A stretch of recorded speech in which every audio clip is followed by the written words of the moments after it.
St. George and the Dragon. In the year 280, in a town in Cappadocia, was born that great soldier and champion of the oppressed whom we call St. George. His parents were Christians, and by them, and especially by his mother, he was most carefully instructed and trained. When the youth came to the age of 17 years he took up the profession of arms, and since he was gifted with beauty of person, intelligence, and an exquisite courtesy, he rose rapidly to a considerable military rank. Especially he pleased his imperial master, Diocletian. One day while the emperor, who was devoted to the worship of Apollo, was consulting at a shrine of that god upon an affair of much importance, from the dark depths of the cavern came forth a voice saying, "The just who are on the earth keep me from telling the truth. By them the inspiration of the sacred tripod is made a lie." At once the emperor was stricken with consternation and asked who these just people were. "Master," answered one of the priests of Apollo, "they are the Christians." This answer so enraged Diocletian that he rekindled his persecutions. Now from the first the young soldier George had burned with indignation because of the unspeakable cruelties put upon Christians, and he had spoken out boldly in defense of his brethren. His friends had counseled silence and prudence. But George would have none.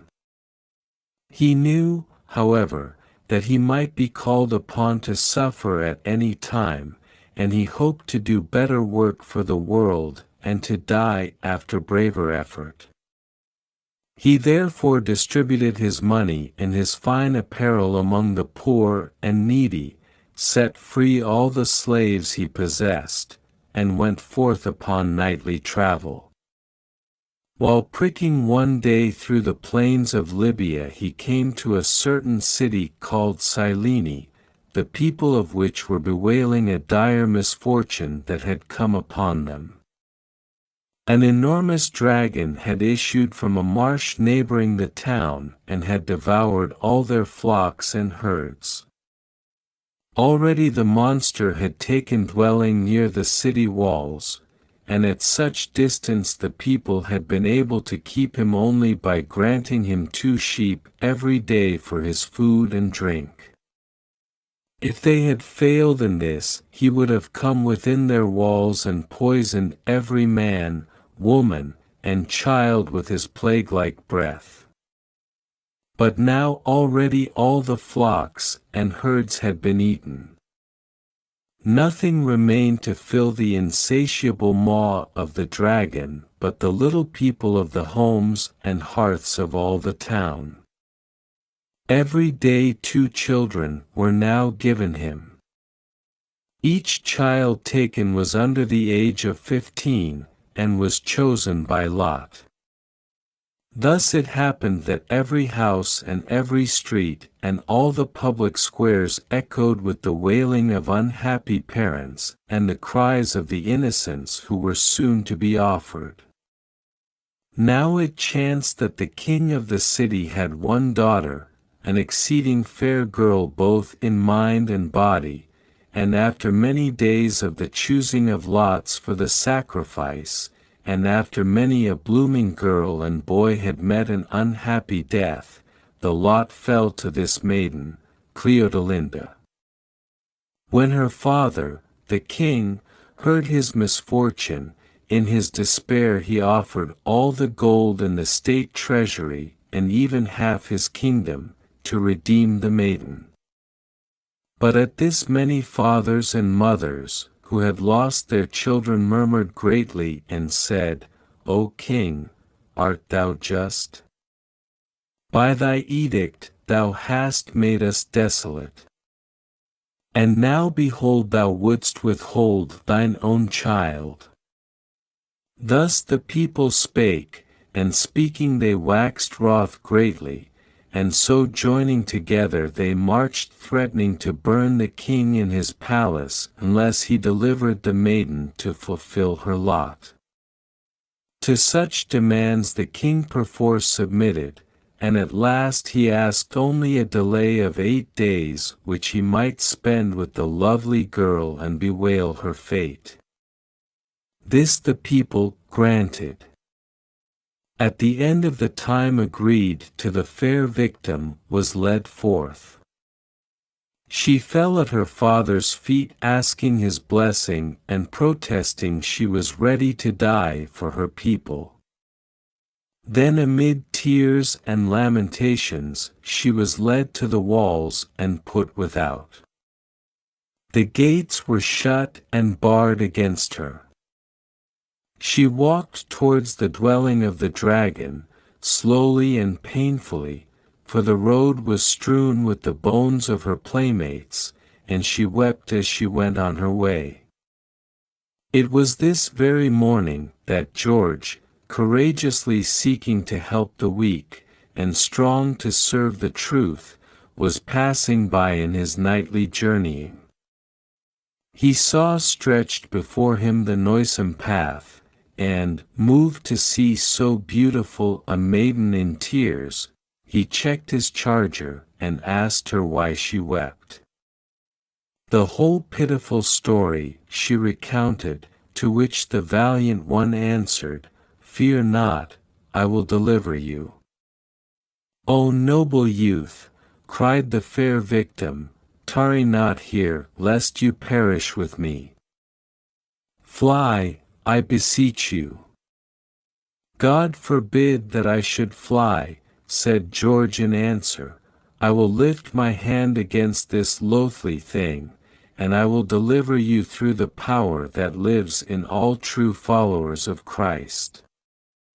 At that moment the dragon was seen coming forth from his lair, half flying and half crawling towards them. "Fly, I beseech you, brave knight," cried the fair girl trembling, "leave me here to die." But George answered not. Rather he put spurs to his horse and, calling upon his lord, rushed towards the monster, and, after a terrible and prolonged combat, pinned the mighty hulk to the earth with his lance. Then he called to the maiden to bring him her girdle. With this he bound the dragon fast, and gave the end of the girdle into her hand, and the subdued monster crawled after them like a dog. Walking in this way, they approached the city. All the onlooking people were stricken with terror, but George called out to them saying, "Fear nothing. Only believe in Christ, through whose help I have conquered this adversary, and live in accord with his teachings, and I will destroy him before your eyes." So the king and the people believed, and such a life they endeavored to live. Then St. George slew the dragon and cut off his head, and the king gave great treasure to the knight. But all the rewards George distributed among the sick and necessitous, and kept nothing for himself, and then he went further on his way of helpfulness. About this time the Emperor Diocletian issued an edict which was published the length and breadth of his empire. This edict was nailed to the doors of temples, upon the walls of public markets, in all places people frequented, and those who read it with terror and hid their faces in despair. For it condemned all Christians. But St. George, when he saw the writing, was filled with indignation. That spirit and courage which comes to all of us from communion with the eternal powers heartened and strengthened him, and he tore down the unhappy utterance and trampled it under foot. Thus prepared for death, George approached the emperor. What wouldst thou? Cried Diocletian angrily, having heard from his proconsul Dacian that this young man deserved torture. Liberty, sir, for the innocent Christians, answered the martyr. At the least liberty, since their liberty can hurt no one. Young man, returned Diocletian with threatening looks, think of thine own liberty and thy future. Before George could make answer, the ill will of the tyrant waxed to ardent hatred, and he summoned guards to take the martyr to prison. Once within the dungeon, the keepers threw him to the ground, put his feet in stocks, and placed a stone of great weight upon his chest. But even so, in the midst of torture, the Blessed One ceased not to give thanks to God for this opportunity to bear witness to Christ's teachings. The next day, they stretched the martyr on a wheel full of sharp spokes. But a voice from heaven came to comfort him and said, George, fear not, so it is with those who witness to the truth. And there appeared to him an angel brighter than the sun, clothed in a white robe, who stretched out a hand to embrace and encourage him in his pain. Two of the officers of the prison who saw this beautiful vision became Christians, and from that day endeavored to live after the teachings of Christ. There is still another tale that after George had been comforted by the angel who descended from heaven, his tormentors flung him into a cauldron of boiling lead, and when they believed they had subdued him by the force of his agonies, they brought him to a temple to assist in their worship, and the people ran in crowds to behold his humiliation, and the priests mocked him.